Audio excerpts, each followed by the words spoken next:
നല്ല അടിപൊളി PDF ഉണ്ടാക്കിയാലോ?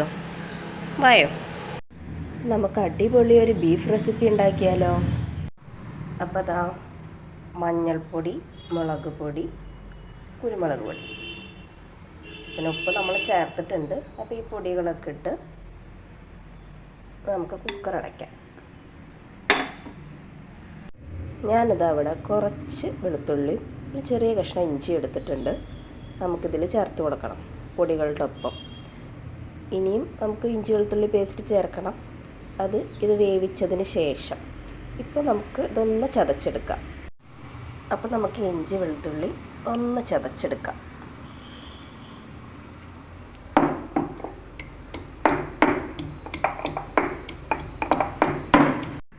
അപ്പോൾ അത് നന്നായി ഇഞ്ചി വെളുത്തുള്ളി നമ്മൾ ചതച്ചെടുത്തിട്ടുണ്ട്. ഇനി നമുക്കിത് നമ്മുടെ ബീഫിലേക്ക് ചേർക്കാം. അപ്പോൾ ഇഞ്ചി വെളുത്തുള്ളി ചതച്ചത് ഇത്രയും മതി. ബാക്കി നമുക്ക് മസാല ഉണ്ടാക്കുമ്പോൾ കുറച്ചും കൂടി ചേർക്കണം. അപ്പോൾ ഞാൻ ഇഞ്ചി വെളുത്തുള്ളി ചതച്ചത് ഇട്ട് നമുക്ക് കുക്കർ അടച്ച് കുറച്ച് നേരം വേവിക്കണം. അപ്പോൾ നമുക്ക് കുക്കർ അടച്ച് കുറച്ച് നേരം വേവിക്കാൻ വയ്ക്കാം.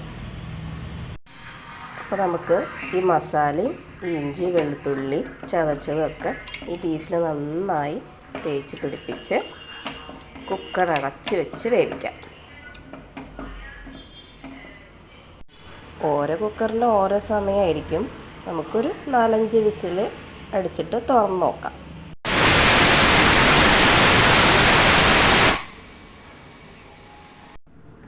അപ്പം നമ്മുടെ ബീഫ് ആയിട്ടുണ്ട്. നല്ലപോലെ വെന്തിട്ടുണ്ട്. അപ്പോൾ നമുക്കിത് ഇനി കട്ട് ചെയ്തെടുക്കണം.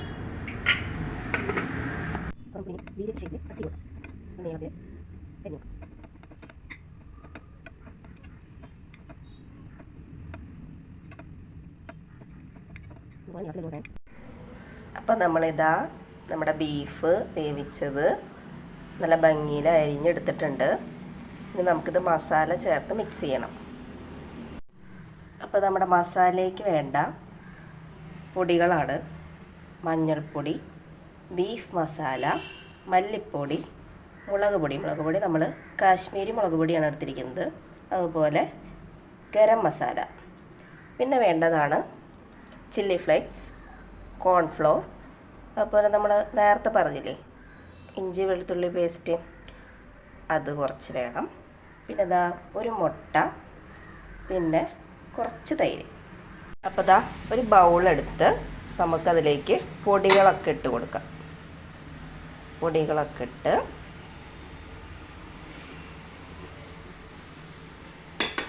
ഇത് നമ്മുടെ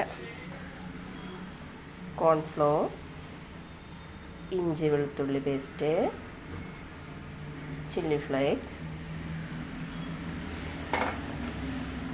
ഒരു മുട്ട പൊട്ടിച്ചത്,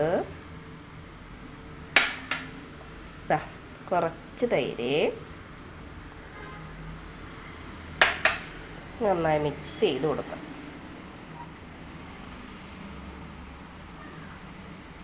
ഇനി നമുക്ക് കുറച്ച് ഉപ്പ് കൂടി ഇട്ട് നന്നായി മിക്സ് ചെയ്ത് കൊടുക്കാം. ഇനി ഒരു നുള്ള് വിനീഗർ ഒഴിച്ച് കൊടുക്കാം. എന്നിട്ട് ഒന്നുകൂടി നന്നായി മിക്സ് ചെയ്ത് കൊടുക്കാം. നമ്മുടെ ഈ മസാല കുറച്ച് കട്ടാണെങ്കിൽ നമുക്കൊരു തുള്ളി വെള്ളം ഒഴിച്ച് നല്ല ലൂസാക്കിയിട്ട് വെക്കാം.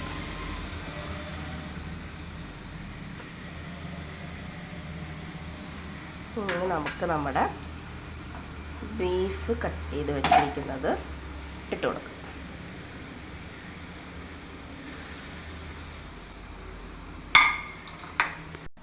നല്ല പോലെ ഈ മസാല നമുക്കിതിൽ തേച്ച് പിടിപ്പിക്കാം. നല്ല പോലെ എല്ലാ ഭാഗത്തും പൊടിഞ്ഞു പോകാതെ നോക്കണേ.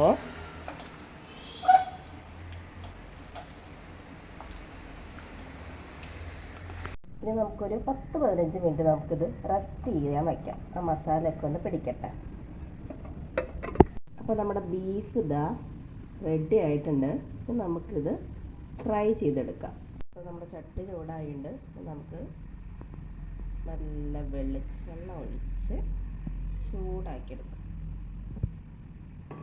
ഇനി നമുക്കിതാ വേപ്പിൻ്റെ ഇല ഇട്ട് കൊടുക്കാം.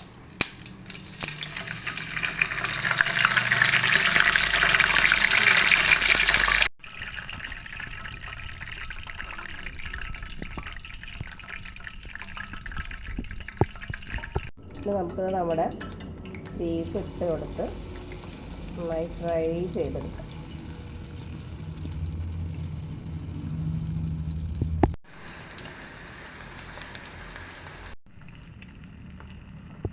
നമ്മുടെ ബീഫ് ഒന്ന് ഫ്രൈ ആയി വരുന്നുണ്ട്.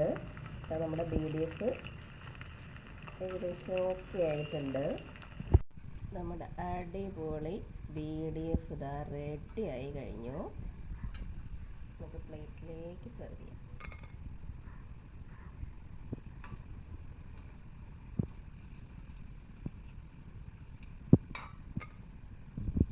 ഉള്ള ബീഫ് കൂടി നമുക്കിട്ട് ഫ്രൈ ചെയ്തെടുക്കാം.